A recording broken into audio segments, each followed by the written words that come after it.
Pantai di Jepang, Pak, itu, Pak, pantainya. Dekat rumah anak saya. Wah, enak, Bu. Kalau dekat rumah enak. Ya, yang dekat pantai.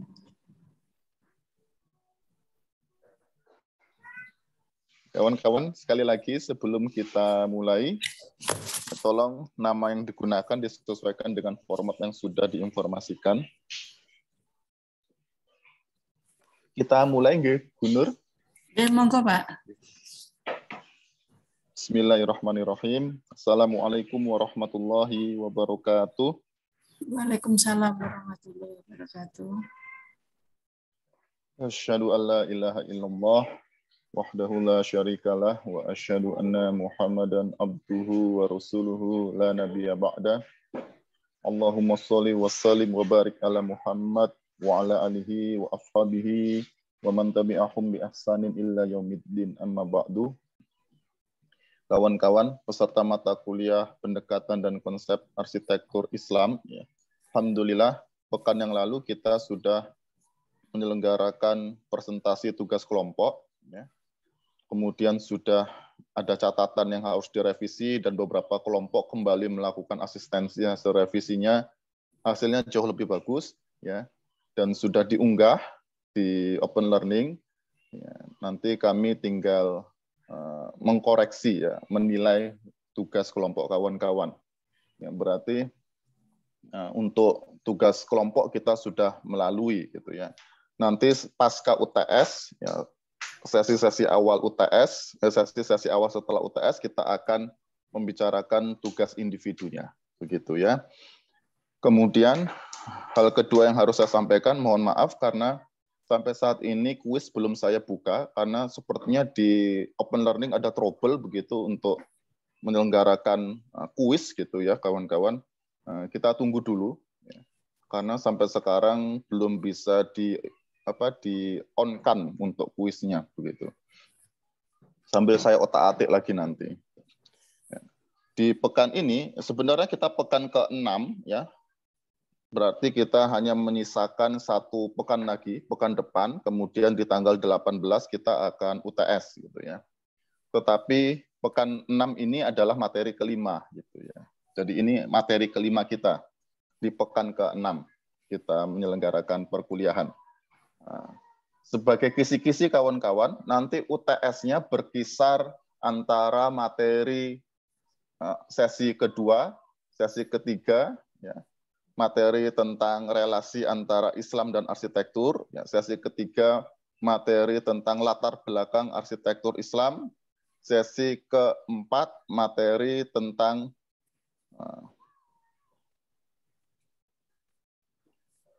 sebentar, ada masalah dengan laptop saya.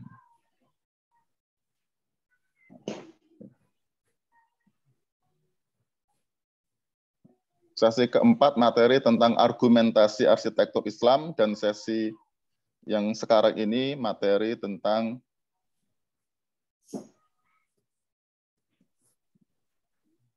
diferensiasi arsitektur Islam. Ya. Ada 4 materi kawan-kawan yang akan diujikan saat UTS nanti. Ya.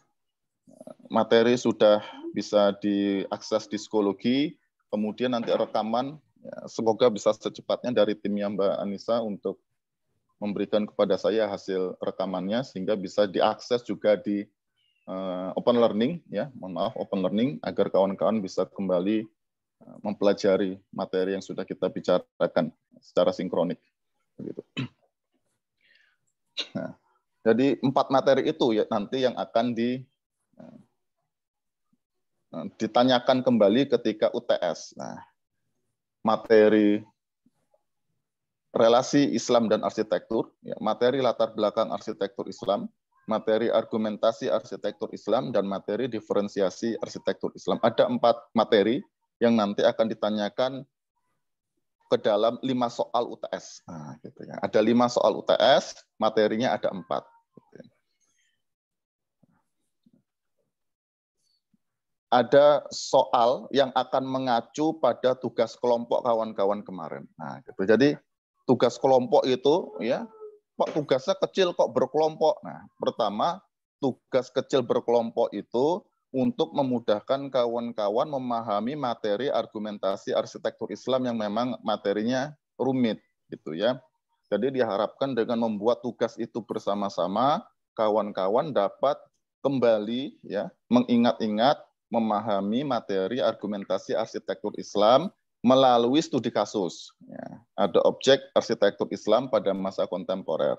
Bagaimana arsitektur Islam itu diterapkan pada objek itu, gitu. Dan hasilnya rata-rata bagus gitu ya. Nah, itu yang pertama. Yang kedua, ya, membuat tugas bareng-bareng, tugas kelompok kemarin dengan objek yang disepakati bersama itu untuk rangka mempersiapkan UTS. Nah, nanti ada soal UTS yang sejenis dengan itu. Nah, gitu.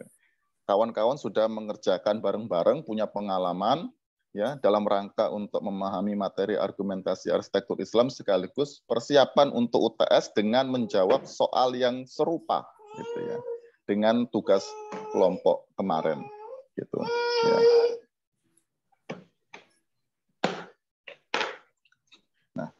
Nah, ini materi terakhir kita pada topik yang pertama kawan-kawan ya, berkaitan dengan landasan filosofis arsitektur Islam.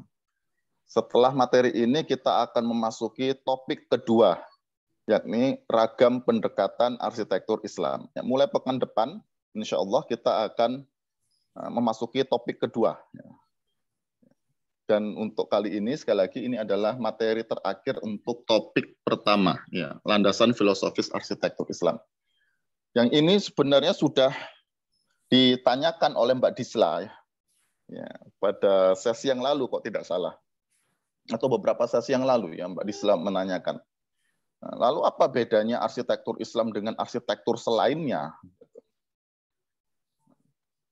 Di mana letak perbedaan arsitektur Islam dengan arsitektur-arsitektur yang lain? Nah, materi ini secara spesifik kita akan mencari jawaban atas pertanyaan itu. Nah, ini kalau kawan-kawan lihat, ini adalah Masjid Nabawi ya.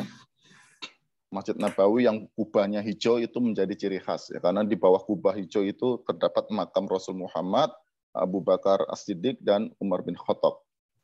Nah, kalau kemarin pertanyaan Mbak Disla begini ya, kubah itu bagaimana gitu ya? Apakah kubah itu menjadi ciri khas arsitektur Islam atau tidak? Padahal dari sejarahnya kubah sudah digunakan sejak masa Romawi dan Bizantium. Sekarang kita mendapati paling tidak saya sudah mendapatkan 3 masjid ya, yang menggunakan kubah berwarna hijau seperti Nabawi. Apa jangan-jangan kubah hijau itu ciri khas arsitektur Islam ya Pak? Jadi begitu pertanyaannya. Lalu apa yang membedakan kubahnya arsitektur Islam dengan kubah-kubah selainnya? Atau arsitektur Islam perbedaannya bukan pada kubah, pada yang lain?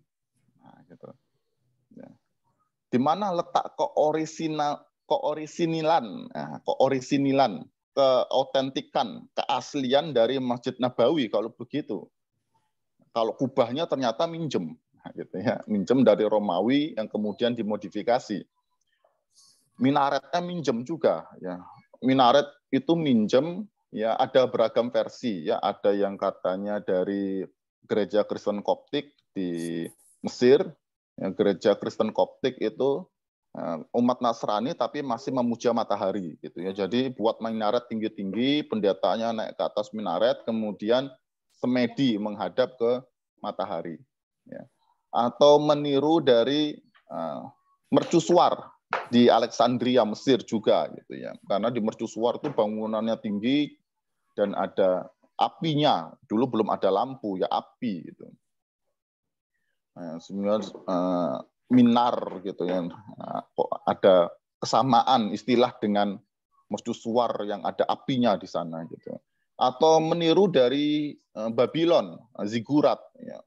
Bangunan yang tinggi untuk kebutuhan militer, mengawasi musuh datang. Nah, gitu. Ada paling tidak ada 3 versi untuk mencari tahu dari mana asal mula minaret yang digunakan di masjid. Gitu ya. Karena minaret pertama kali digunakan oleh Umar bin Abdul Aziz, ya, seorang gubernur Madinah pada masa Umayyah, kemudian beliau menjadi khalifah.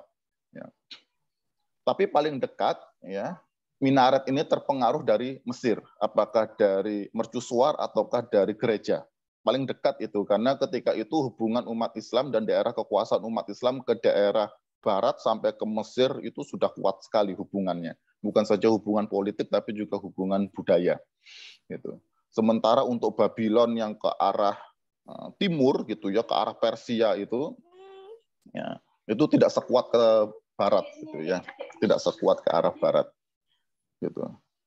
Ya, hampir semua unsur arsitektural yang dimiliki oleh umat Islam, ya, dan secara persepsional dianggap sebagai ciri khas arsitektur Islam, ya secara kesejarahan itu tidak bisa kita mengelak, ya itu merupakan adopsi dari peradaban sebelum Islam. Ya, di Jawa sendiri, ya, Masjid Demak itu ya, Masjid Kudus ya atapnya meniru dari Meru. Ya. Meniru dari Meru gitu. Ya, lalu di mana Pak letak keaslian arsitektur Islam kalau begitu? Menjadi pertanyaan yang problematis gitu ya. Apalagi kalau ditanyakan di dalam sebuah forum yang menanyakan non-Muslim gitu ya. Karena pernah terjadi dalam suatu forum seminar yang bertanya non-Muslim. Ya.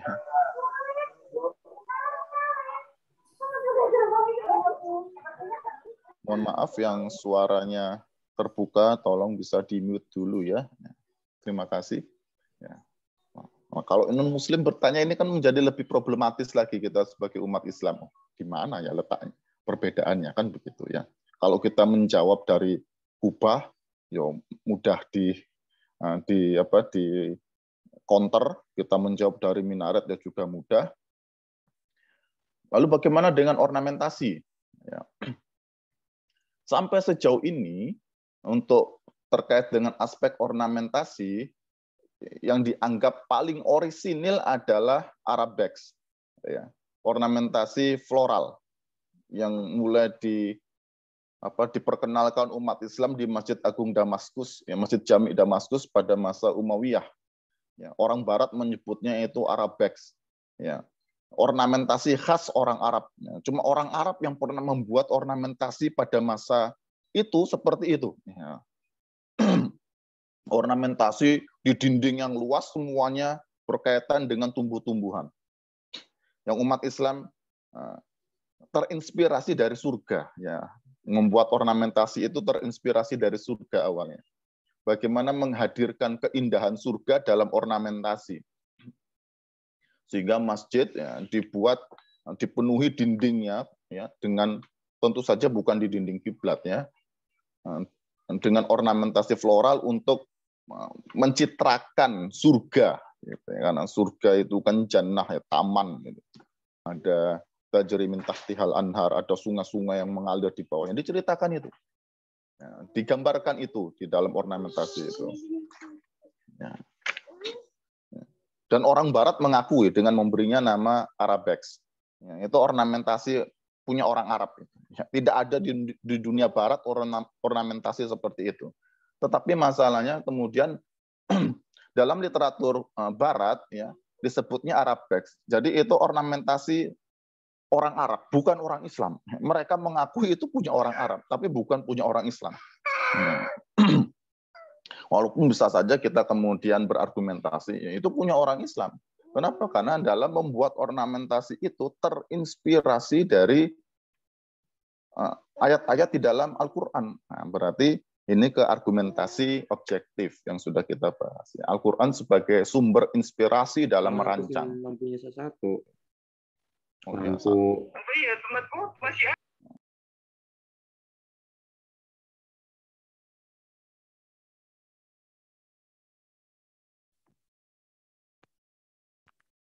Pak, ke-mute, Pak.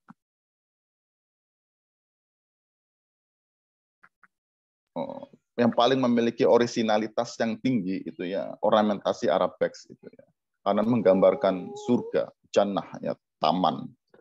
Nah, sementara ornamentasi geometri itu sangat erat kaitannya pada masa Abbasiyah ketika umat Islam sudah mempelajari filsafat dari peradaban Yunani kuno. Di dalam salah satu bagian filsafat pada masa itu adalah geometri.